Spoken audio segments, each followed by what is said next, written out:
दोस्तों, यह कहानी कर्मों के फल पर आधारित है। कहानी बड़ी ही ज्ञानवर्धक है, इसीलिए इस वीडियो को पूरा देखना और वीडियो के अंत तक हमारे साथ में बने रहना। नमस्कार दोस्तों, बुद्धा स्टोरियन यूट्यूब चैनल में आपका दिल से स्वागत है। दोस्तों, इस कहानी का एक एक वाक्य बहुत ही महत्वपूर्ण है, इसीलिए इस कहानी को बहुत ध्यान से सुनना और पूरा सुनना, क्योंकि कहानी सुनने में आपको बड़ा आनंद आने वाला है। दोस्तों, किसी गांव में एक बूढ़ा किसान रहा करता था। उस किसान के दो पुत्र थे। उसमें से एक का नाम अर्जुन और दूसरे बेटे का नाम भूपेंद्र था। खेतीबाड़ी करते हुए उनके जो दिन थे वह बड़े ही सुखपूर्वक व्यतीत हो रहे थे। सभी आराम चैन से रह रहे थे। एक दिन की बात है कि वह बूढ़ा किसान बहुत ज्यादा बीमार पड़ जाता है और उसने अपने दोनों बेटों को अपने पास बुलाया और उनसे कहा कि मेरे बच्चों, अब शायद मेरा अंतिम समय आ गया है। मैं चाहता हूं कि मेरे मरने के बाद तुम दोनों भाई आपस में बड़ी ही सहमति के साथ मिलजुल करके रहा करो और सुख शांति के साथ अपनी जिंदगी को गुजारो। मैंने बुरे वक्त के लिए कुछ असफियां इकट्ठा की थी, जिन्हें मैंने घर के पीछे में जो बरगद का पेड़ है उसी के नीचे जमीन में दबा रखा है। अब वह तुम्हारे काम आएंगे, लेकिन मेरे बच्चों, तुम मुझसे यह वादा करो कि तुम दोनों आवश्यकता पड़ने पर ही उसे बाहर निकालोगे। वह दोनों कहने लगे कि हम वादा करते हैं पिताजी, जैसा आप कहेंगे हम बिल्कुल वैसा करेंगे। धीरे धीरे समय व्यतीत होता गया। थोड़े समय के बाद ही उस बूढ़े किसान ने अपने प्राणों को त्याग दिया। छोटे भाई को अपने पिता के जाने का बहुत दुख हुआ। दोनों भाई ने अपने पिता का अंतिम संस्कार कर दिया, लेकिन बड़े भाई भूपेंद्र को अपने पिताजी के मरने का जरा भी दुख नहीं था। उसकी आंखों के सामने तो सिर्फ असफियां ही घूम रही थी। उस रात को भूपेंद्र को नींद नहीं आ रही थी। वह बार बार करवट बदल रहा था। आधी रात के बाद सुबह होने से पहले ही वह उठ करके बैठ गया। विचार करने लगा अपने मन में और सोचने लगा कि अर्जुन के उठने से पहले मुझे अपना काम पूरा कर लेना चाहिए, वरना फिर कभी ऐसा मौका दोबारा नहीं मिलेगा। यही सोच करके उसने जमीन खोदने का सामान उठाया और घर के पीछे उसी पैर के पास जाकर के पहुंच गए जहां पर उसके पिताजी ने सोने को जमीन में गाड़ रखा था। कुछ ही क्षणों में उसने जमीन को खोद करके वहां से असरफियों को बाहर निकाल लिया। असरफियों को देख करके वह बहुत खुश हुआ। कहने लगा, वाह, इतनी सारी असरफियां, अब लगता है मुझे जिंदगी में कभी भी मेहनत नहीं करनी पड़ेगी और ना ही किसी चीज की कमी रहेगी। उसने तुरंत ही वह असरफियों का घड़ा उठाया और दूसरे पैर के नीचे जाकर के जमीन के नीचे गाड़ दिया और फिर आराम से घर में पहुंच करके अपने उसी स्थान पर जाकर के दोबारा लेट गया। जब सुबह हुई तो छोटा भाई अर्जुन अपने बड़े भाई भूपेंद्र को जोर जोर से आवाज लगा करके उठा रहा था। कह रहा था, बड़े भैया जल्दी उठो, गजब हो गया, हमारे घर के पीछे पैर के नीचे जमीन खुदी हुई पड़ी है भैया, वहां से सारी असरफ भी गायब है। मुझे लगता है कि कोई चोर हमारी सारी अशरफियां की चोरी करके भाग गया है। भूपेंद्र कहने लगा कि अरे क्या बोल रहे हो भाई, चलो मैं देखता हूं। जब दोनों भाई उस जगह पर पहुंचे तो सच में ही वह जमीन खुदी हुई पड़ी थी। छोटे भाई अर्जुन ने कहा कि अब क्या करें भैया, मेरे विचार से हमें पहले राज दरबार में जाकर के सूचना देनी चाहिए। भूपेंद्र कहने लगा, ठहरो अर्जुन, कहीं जाने की कोई जरूरत नहीं है। अर्जुन कहने लगा, लेकिन क्यों भैया? भूपेंद्र ने कहा, मैं अच्छी तरह से जानता हूं कि चोर कौन है जिसने जमीन में दबी हुई असरफियों को बाहर निकाला है। अर्जुन चौंक गया और पूछने लगा कि भैया, क्या आप जानते हो कि वह कौन है? भूपेंद्र कहने लगा कि तुम जानना चाहते हो तो सुनो कि वह चोर कौन है। वह चोर तुम ही हो। यह सुनकर के अर्जुन कहने लगा, भैया ये आप क्या कह रहे हो? नहीं भैया, मैं और चोरी नहीं, मैंने कोई चोरी नहीं की है। भूपेंद्र कहने लगा, फालतू बोलो मत, तुम्हारे और मेरे अलावा इन असरफियों के बारे में और कोई नहीं जानता था। यह बात साफ है कि तुम अकेले ही सारा धन हड़पना चाहते हो। अर्जुन ने यह सुनकर के कहा कि आप ऐसा मत कहो भैया, मैं सच कहता हूं कि मैंने कोई असरफियां नहीं चुराई हैं, मैं कुछ नहीं जानता। भूपेंद्र कहने लगा कि तो तुम मुझे वह असरफियां लौटा दो, नहीं तो तुम इस घर का दरवाजे अपने लिए हमेशा हमेशा के लिए बंद समझो। अर्जुन उदास होकर के बोला, ठीक है भैया, यदि आपको मेरी बात पर विश्वास नहीं है तो मैं यह घर ही क्या, इस गांव को छोड़ करके चला जाऊंगा। अर्जुन दुखी मन से तुरंत ही वहां से निकल पड़ा। वह चलते चलते सोचने लगा कि सच्चाई जाने बिना ही बड़े भैया ने मेरे साथ ऐसा सुलूक क्यों किया। अब बदनाम होने से अच्छा है कि मैं यह गांव छोड़ करके ही चला जाऊं। जब घर पर बैठा भूपेंद्र बड़े आराम से यही विचार कर रहा था कि वाह, कितनी आसानी से यह कांटा अपने आप ही निकल गया। अब सारी सफिया सिर्फ मेरी है, मेरे अलावा और किसी को इसमें हिस्सा नहीं देना पड़ेगा। दूसरी तरफ वहां जो उसका छोटा भाई था, अर्जुन बड़े ही दुखी मन से वहां से चलता ही जा रहा था। शाम भी हो गई थी। चलते चलते उसके मन में कई तरह के विचार उत्पन्न हो रहे थे। उसके मन में एक विचार आया कि कहीं भैया ने सारा धन हड़पने के लिए ही कोई चाल तो नहीं चली है। वह अपने विचारों में खोया हुआ लगातार चलता ही जा रहा था कि तभी वह एक बड़ी सी चट्टान के ऊपर जाकर के बैठ गए। अब रात हो चुकी थी और चारों ओर घना अंधेरा छाया हुआ था। उलझन में पड़ा अर्जुन सारी बातें सोच ही रहा था कि तभी उसके कानों में कुछ आवाज आई, ये 4000 तुम्हारे और 4000 मेरे। वह सोचने लगा कि कैसी आवाज। हे सच्चाई जानने के लिए अर्जुन नीचे की ओर झुका। उसने देखा कि 3 आदमी वहां पर थे जो बैठे हुए थे और वे तीनों आपस में किसी तरह के धन का बंटवारा कर रहे थे। अर्जुन को यह समझने में बिल्कुल भी देरी न लगी कि यह तीनों चोर और यह तीनों चोरी का माल आपस में बंटवारा कर रहे हैं। तभी अचानक से अर्जुन का पैर फिसल गया और वह उन चोरों के बीच में जाकर के धराम से गिर पड़ा। अंधेरा होने के कारण चोरों को कुछ भी दिखाई नहीं दिया और वह डर के मारे भागने लगे और कहने लगे कि भागो भागो भाई, यहां से लगता है कि यह राजा का कोई गुप्तचर या फिर उनका कोई सिपाही है जो हम सभी लोगों को पीछा कर रहा था। भागो। चोर कहने लगा कि हाँ भाई, तुम ठीक कहते हो, चलो भागो यहां से। चोर अपना चोरी का माल जो भी चोरी करके लाए थे, डर के मारे वह सब छोड़ करके वहां से भाग गए। जब अर्जुन की नजर उस धन पर पड़ी तो वह मन ही मन बहुत प्रसन्न हुआ, लेकिन तभी उसके मन में एक दूसरा विचार आया कि असल में यह मुद्राएं चोरी की हैं। इन्हें साथ में ले जाना बिल्कुल ठीक नहीं होगा, इसलिए इनको यहीं पर गाड़ देता हूं और जरूरत पड़ने पर मैं इनको ले जाऊंगा।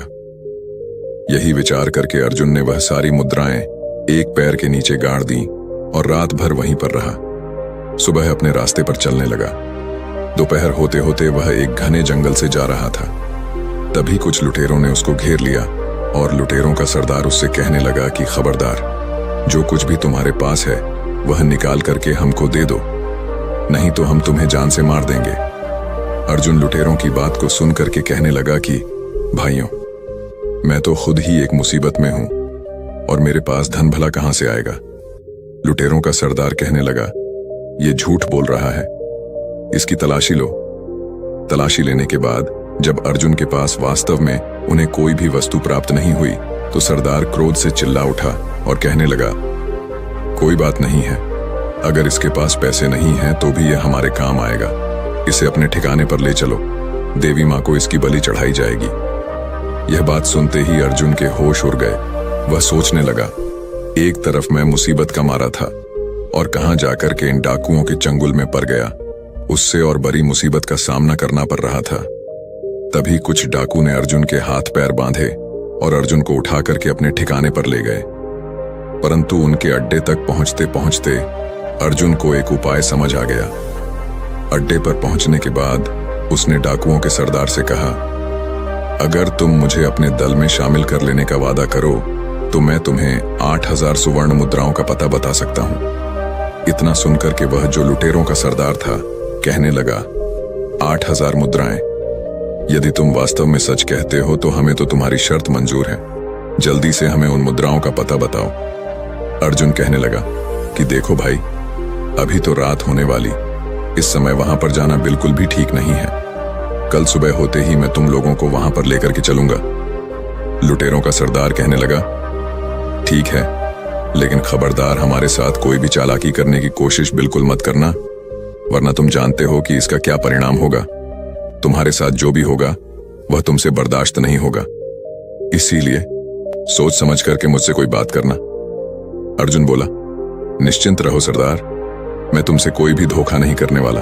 सुबह होते ही मैं आप सबको वहां लेकर जाऊंगा। सरदार ने कहा, ठीक है। अगली सुबह होती है। अर्जुन उन चोरों को उसी जगह पर लेकर के पहुंच जाता है। जहां पर उसने वह सोने की मुद्राएं जमीन में दबाई हुई थीं। सरदार के आदेश पर तुरंत ही उसके आदमियों ने उस जगह को खोदा और शीघ्र वह स्वर्ण मुद्राएं उसके सामने थीं। स्वर्ण मुद्राओं को देख करके वह सभी जो सरदार के आदमी थे, डाकू थे, वह बहुत प्रसन्न हो जाते हैं। मुद्राओं को अपनी थैली में भर करके अपने अड्डे की ओर चल पड़े। परंतु अर्जुन के दिमाग में अभी भी कोई दूसरी योजना चल रही थी। वह विचार कर रहा था कि यह स्वर्ण मुद्राएं एक तरह से तो मेरे काम में ही आई, लेकिन मैं जल्दी ही इनकी मौत का कारण बन जाऊंगा। इस घटना के बाद अर्जुन लुटेरों के गिरोह के साथ ही रहने लगा और वह लुटेरों का सरदार का सबसे विश्वास पात्र व्यक्ति बन चुका था। कुछ समय के बाद अर्जुन ने उन लुटेरों के सरदार से कहा कि सरदार, मैं 10 दिन के लिए अपने घर को जाना चाहता हूं। यदि आपकी इजाजत मिल जाए तो मैं अपनी बूढ़े मां को, जो इस समय बीमार है, एक बार उनसे मिलना चाहता हूं। सरदार अर्जुन की योजना से बिल्कुल भी अनजान थे। वह अर्जुन को अपना सबसे विश्वास योग्य आदमी मानता था। वह जानता था कि अर्जुन उसका सबसे भरोसे का आदमी है। वह कभी भी उसके साथ किसी तरह का कोई धोखा नहीं कर सकता है। उस डाकू ने जब अर्जुन की बात सुनी तो उसने अर्जुन को 10 दिन के लिए अपने घर जाने की इजाजत दे दी। अर्जुन अपने घर जाने के लिए रवाना तो हुआ, परंतु वह अपने घर जाने के बजाय राजा के महल की तरफ चला गया। उधर राजमहल में महाराज पहले ही उस डाकू के आतंक से बहुत परेशान थे। वह अपने महामंत्री से कह रहे थे कि मंत्री जी, आखिर वह डाकू कब पकड़ा जाएगा? पूरा राज्य उसके आतंक से परेशान हो रहा है। मंत्री जी महाराज की बात को सुनकर के कहने लगे कि मैं अपनी तरफ से महाराज पूरी कोशिश कर रहा हूं। वह आतंकी जल्दी ही आपको कारागार में नजर आएगा और उसको उसके किए की सजा जरूर मिलेगी। उसी समय वहां पर एक पहरेदार आया और कहने लगा कि महाराज की जय हो महाराज, एक व्यक्ति आपसे डाकू जगीरा के बारे में मिलना चाहता है। वह कहता है कि मैं उसके बारे में सब कुछ जानता हूं। उसकी बात को सुन के महाराज कहने लगे कि अच्छा, उसे तुरंत यहां पर लेकर के चले आओ। वह सिपाही गया और कुछ समय के बाद ही अर्जुन को राजा के सामने लेकर के पहुंच गया। अर्जुन राजा से कहने लगा कि महाराज को मेरा प्रणाम है। महाराज, मेरा नाम अर्जुन है। राजा कहने लगा, कहो नौजवान, तुम जगीरा के बारे में क्या जानते हो? उसके बारे में तुम जो भी जानते हो वह सब कुछ मुझे बता दो। अर्जुन कहने लगा कि महाराज, मुझे क्षमा करो, मैं आपसे एकांत में इस बात को करना चाहता हूं। मंत्री ने कहा कि दुष्ट, क्या तुम जानते नहीं, यहां राजा के सम्मानित और विश्वास पात्र व्यक्ति मौजूद है। जो कहना चाहते हो तुम सबके सामने ही कहो। राजा कहने लगा, ठहरिए महामंत्री जी, यदि यह हमसे एकांत में बात करना चाहता है तो हम इससे एकांत में ही बात करेंगे। आप लोग यहां से चले जाइए, हमें बिल्कुल एकांत छोड़ दीजिए। सब लोग बाहर गए और बाहर में अर्जुन ने राजा को अकेले में पूरा किस्सा कह करके सुना दिया और आगे कहने लगा कि महाराज, इस तरह से मैं उस डाकू का विश्वसनीय आदमी बन चुका हूं। पूरी घटना के बारे में अर्जुन ने महाराज को बता दिया और अब मैंने उसे अपने जाल में फंसा लिया है। अर्जुन ने कहा, महाराज, अब बस उसे और उसके साथियों को पकड़ने के लिए मुझे आपकी सहायता की जरूरत है। उसकी बात को सुनकर के राजा कहने लगा, बहुत खूब नौजवान, तुम्हारी चतुराई और साहस से मैं बहुत प्रसन्न हूं। उन भयानक डाकुओं को पकड़ने के लिए जो भी सहयोग चाहिए वह मुझसे तुम बेझिझक हो करके कह सकते हो। मैं करने को तैयार हूं, कहो क्या करना होगा। अर्जुन कहने लगा कि महाराज, कल रात को आप कम से कम हमारे साथ में 300 सिपाहियों को मेरे साथ भेज दें। मैं उन सभी को उन डाकुओं के अड्डे पर ले जाऊंगा, जहां पर वह सैनिक उन डाकुओं पर आक्रमण कर देंगे और उन डाकुओं को गिरफ्तार कर लिया जाएगा। राजा कहने लगा, बिल्कुल ठीक है नौजवान, तुम्हारी सलाह बिल्कुल उचित है, मैं इसे मानने के लिए तैयार हूं।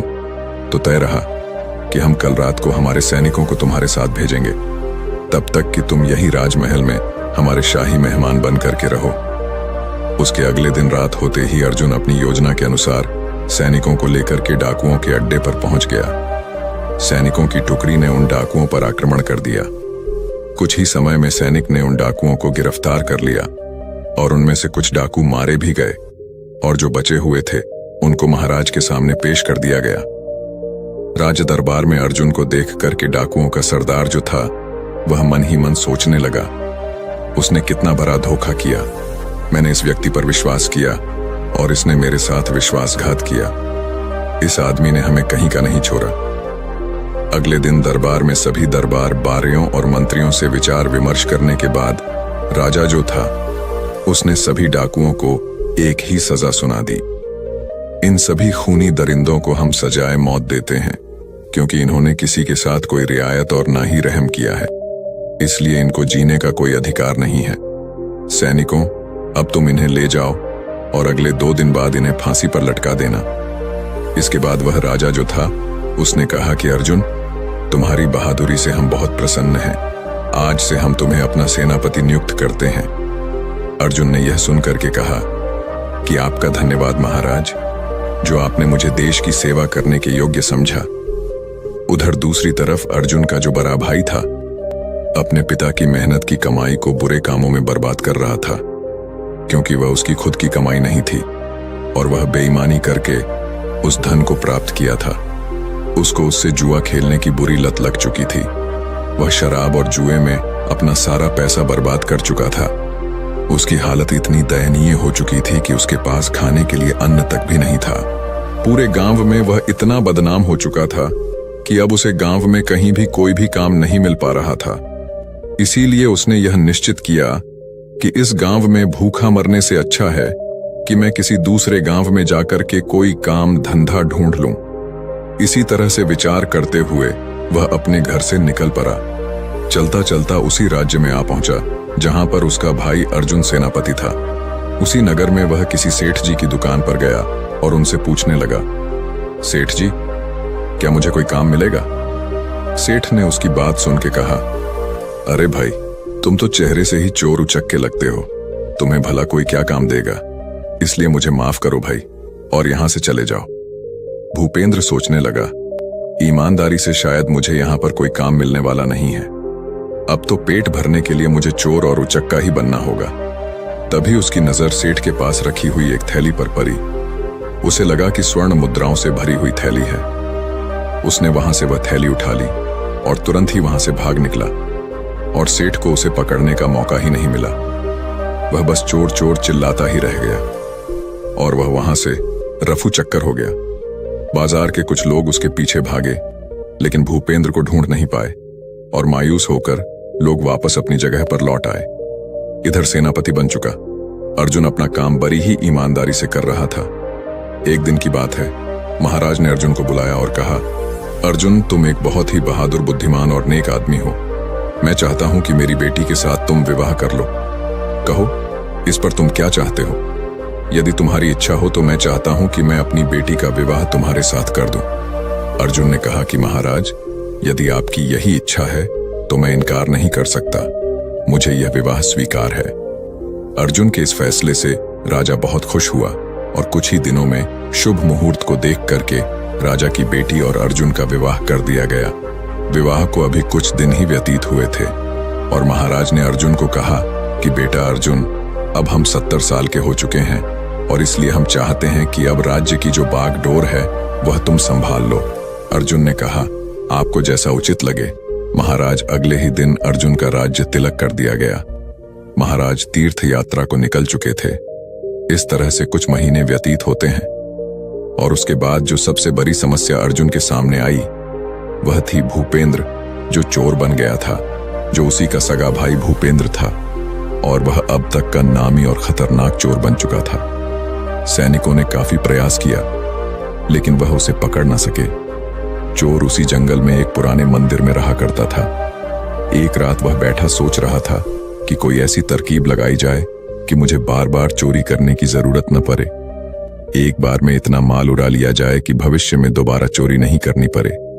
अगर मैं एक बार राजा के खजाने पर हाथ साफ कर लूं तो मुझे दोबारा कभी भी भूख मरने की नौबत नहीं आएगी और ना ही कभी मुझे चोरी करने की कोई जरूरत पड़ेगी और फिर मैं किसी दूसरे देश में जाकर के अपनी आगे की जो जिंदगी है बड़े आराम से गुजार सकता हूं।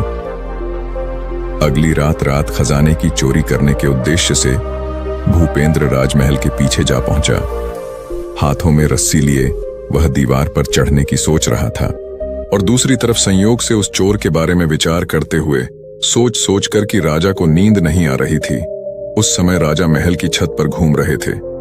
जैसे ही भूपेंद्र रस्सी के सहारे छत के ऊपर चढ़ा, वहां पर मौजूद राजा अर्जुन ने उसे देख लिया। राजा अर्जुन ने अपनी तलवार निकाली और साथ ही अपने सिपाही को आवाज लगाई। कुछ ही पल में राजा के जितने सिपाही थे वह सभी वहां पर जाकर के पहुंच गए। राजा ने सैनिकों से कहा कि सैनिकों गिरफ्तार कर लो इसे। भूपेंद्र ने वहां से भागने की पूरी कोशिश की, लेकिन किसी तरह से भागने में असफल रहा और सैनिकों ने उसे पकड़ लिया। अर्जुन उसे देख करके कहने लगा, तुम तो मेरे भाई भूपेंद्र हो, लेकिन एक नामी चोर, मैं यह सपने में भी नहीं सोच सकता था कि मेरा भाई इतना बड़ा चोर निकलेगा। उसने आदेश दिया, सैनिकों ले जाओ, इसे कारागार में डाल दो। सुबह ही हम दरबार में जब बैठेंगे तब इसकी सुनवाई करेंगे कि इसके साथ हमें क्या करना है। राजा की आज्ञा पाते ही सैनिकों ने भूपेंद्र को कारागार में डाल दिया। अब वह मन ही मन अपने किए पर पश्चाताप कर रहा था, रो रहा था और सोच रहा था कि मेरे ही बुरे कर्मों का फल आज मुझे मिल रहा है। मेरी बुरी नीयत ने मुझे आज पतन की इतनी गहराई में ढकेल दिया है जहां से निकलना मुश्किल है।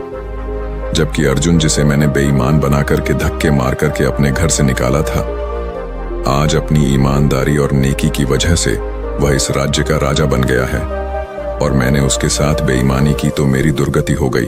और मैं जिसके पास सब कुछ था, एक चोर बन करके आज उसी के सामने उसी के बंदी गृह में पड़ा हूं। इधर अर्जुन को नींद नहीं आ रही थी। वह सोच रहा था कि कल का दिन मेरी जिंदगी का सबसे कठिन दिन होगा। मुझे एक बहुत ही भयानक अग्नि परीक्षा से गुजरना होगा।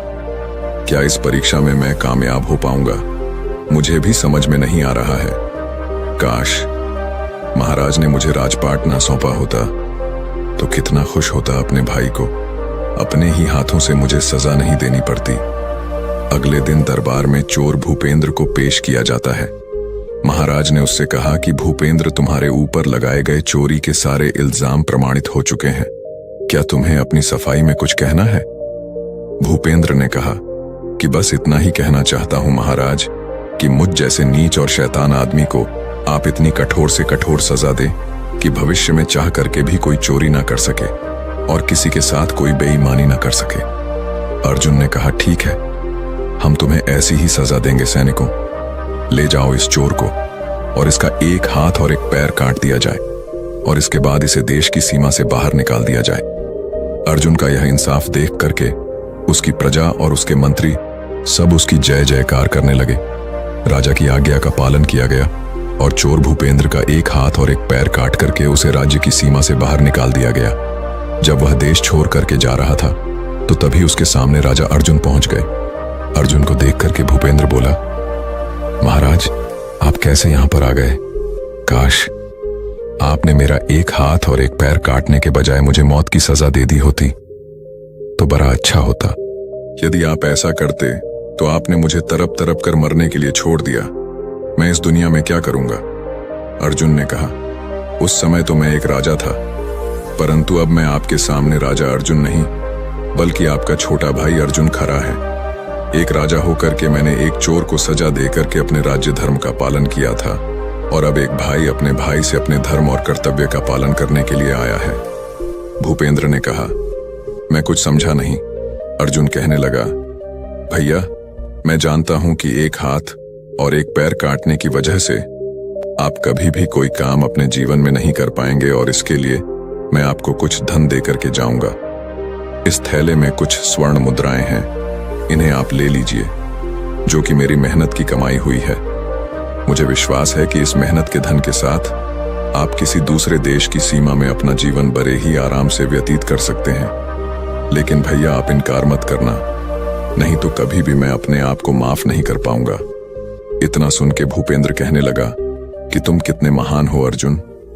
ईश्वर हमेशा तुम्हें इसी तरह से खुश रखे, प्रसन्न रखे। फिर दोनों आपस में गले मिलकर कि एक दूसरे को बड़े भारी मन से विदाई करते हैं।